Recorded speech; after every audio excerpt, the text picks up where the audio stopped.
विशाळगडावर हिंदू समाजाकडून महाआरती सुरू आहे।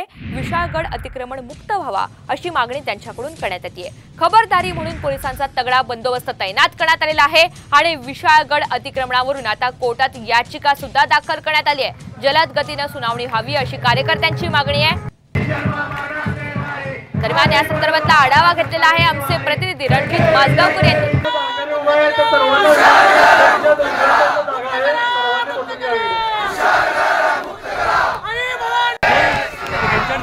म्हणजे आपल्याला सगळं कव्हर करता येईल।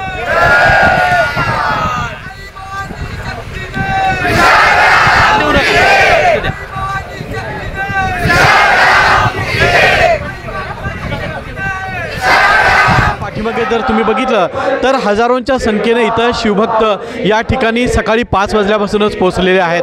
विशाळगड या गडावर झालेलं अतिक्रमण त्वरित काढावं ही मुख्य मागणी करत संपूर्ण महाराष्ट्रातल्या कानाकोपऱ्यातून हे सर्व शिवभक्त या ठिकाणी पोहोचलेले आहेत। काही वेळातच इथं आरती होणार आहे आणि या ठिकाणीच विशाळगड मुक्ती संग्रामाची या ठिकाणी घोषणा करण्यात येणार आहे। हातामध्ये भगवे झेंडे वेगवेगळे फलक घेऊन विशाळगड मुक्त करावा, आई भवानी शक्ती दे, विशाळगडाला मुक्ती दे अशा घोषणा देत हे सर्व शिवभक्त या परिसरात पोहोचलेले आहेत। अनेक नवा यलगार त्यांनी या ठिकाणी दिलेला आहे। कुठल्याही परिस्थितीमध्ये विशाळगड हा अतिक्रमणापासून विळख्यापासून मुक्त व्हावा ही मुख्य मागणी यांच्या वतीनं करण्यात आलेली आहे। या निमित्तानं सरकारला देखील इशारा दिलेला आहे, जर सरकारनं कायद्याचा बडगा उचलला तर वक्फ बोर्डाच्या जिथं जिथं जागा आहेत तिथं तिथं धार्मिक स्थळं आणि मंदिरं बांधू असा इशारा सुद्धा यावेळी देण्यात आलेला आहे।